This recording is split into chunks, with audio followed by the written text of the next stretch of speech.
Good day to you. I'm Martin Kagan from Data Cocoon, the spatial data engine that will provide clarity in terms of the data supplied by yourself, Peter, through your associate, David, to myself. The data itself comprises of this large-scale analysis of latitude over time. And I've chosen, instead of 1980 all the way through, I've curtailed that for the sizing and representation from 1998 through to 2019. You know, the 2019 figure is somewhat limited, so essentially you're looking 1998 to 2018. The only difference in the analysis is I've taken that data and I've created the delta coefficient of the numerical difference between one period and the next, so that I'm looking at it invariably at the delta level of change, both singularly and cumulatively. This will become apparent as we look at the video, so let's directly dive straight into what this provides us. So at first blush, we're looking at a three-dimensional plane, which is very close, exact in terms of the analysis that you've done. As you can see, there's hardly anything that one can see in terms of this topography at the flat level, at the level of the numbers themselves. And this is further corroborated by the fact that when we take this data on the left and we create a wraparound, the inside chamber here are the years. You can see 1919, and next to it is 1998. And we go anti-clockwise in this system. Each year is made up of the 41 latitude positions along the surface. These are minus 90 to positive 90.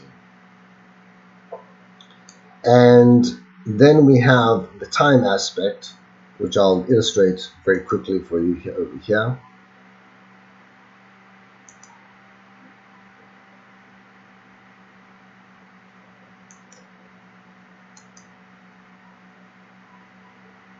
There we go. So that's essentially cutting down the different layers to their base point. That gives you an idea of how the system is developed in total. At the bottom, I've created the table that balances to the delta differential. That can easily be adjusted to create the data as you know it currently. So that is the base. I now look at that from the standpoint of the delta figures relative to that data. So we're looking at the same data range here. We've got 1998 all the way to 2018 as stated. And now we're looking at the delta changes in every time period through that latitudinal slice of data. To be more precise, so that we see what we're talking about, in every single year you'll notice that there are obviously peaks and valleys through the time period, which is the aspect that you'll be expert at interpreting. I notice very clearly over here that there's a peak in 2002, in the year 2000 in general, and there are several peaks in the latter periods, as you can see here. The peaks and the valleys will be further clarified as we go through the data.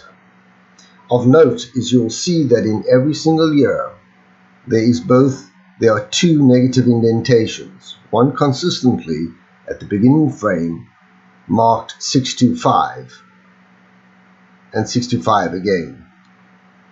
This repeats itself for every single year. There's 625.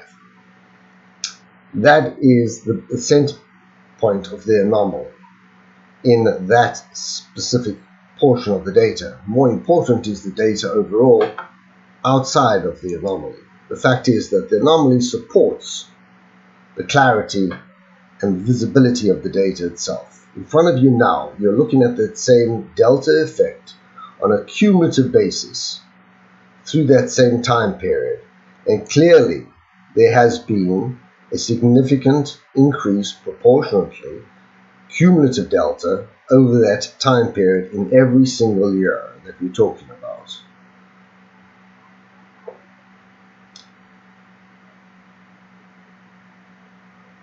And that effect is essentially from change, since we're talking essentially the midline here is somewhere around about the equator, and this would be the northern hemisphere, and the continuous change of the band to the northern hemisphere of the increase in the delta changes of the data itself. This can be clearly seen if I had to, and I apologize for the length of the video, but I'm trying to articulate this as clearly as possible, so I apologize for that in advance, but the clarity is, I believe, what you're looking for. And there it is from the midpoint. So if we come back here and we look at it from the equator upwards, that is the northern hemisphere that we're looking at. Now, let's look at that data more specifically per annum. So these are the same, obviously the same data, and these are individualized per annum. There's the 1998 and there's the 2018, as you can see. And in each case, I'm highlighting the anomaly, so you can actually see the 625 anomaly, so as to justify the accuracy one more time of the data per se. But of interest is the physical data itself. If we bring it through into full scope and we look at it more closely, I apologize for the sizing, we'll notice that there are undulations and changes in the topography of the said data in every year. Of interest to yourself, I'm hoping, would be how these change individually over the time period. Your trained eye has much depth and deeper knowledge of understanding these minuscule changes as I can see them here. There's a specific change. 2014, you can see the curvature there is different to the curvature in 2013. These are obviously key aspects in terms of your interpretation. But to see this from a singular point of view, single year, I've done that and provided you with this point of reference. So here we have 2018 in its entirety and set to itself at the node or leaf level of delta. Here you can see the anomaly clearly stated in terms of the visual, and there it is on the inside, and there it occurs clearly from, as I've indicated, the 625, from approximately the equator upwards. It seems as if the data is inverted, if I might say, at that particular point.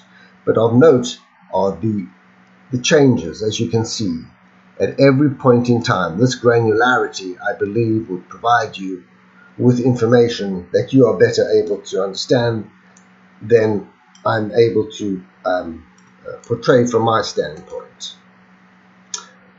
Now, looking at this data, this is one point of that data.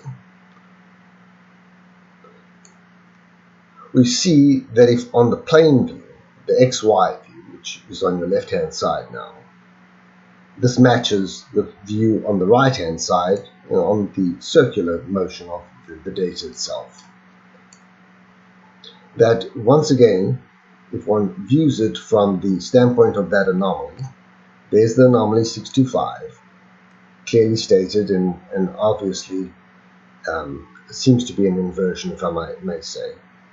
But you get the general idea here of the calibration changes that have taken place over this time period to produce this image on the right-hand side.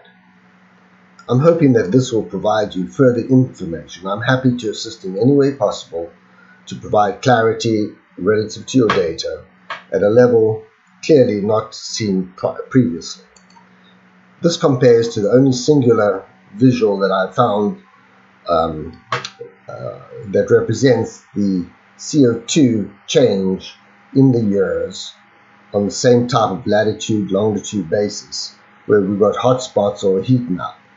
So that in mind, plus what I've just shown you, I'm hoping will provide you added information and the opportunity for us to converse directly. I hope this has been informative to you, and as stated, I'm happy to continue our conversation. I'm Martin Kagan. Thank you for the time, and I appreciate the opportunity.